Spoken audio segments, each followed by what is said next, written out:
My damn phone died. But there's the hole that the oiler comes down. Chuck slides down, and that hole gets filled up, kind of like a bearing. And then here's the drill bits.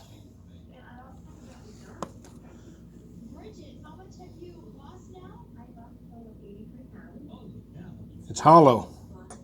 That comes down like that.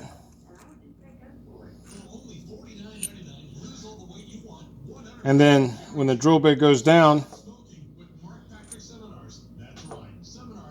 it oils it. And then it spins. And then when you come up, that pin's supposed to push the plug out. That's incredible.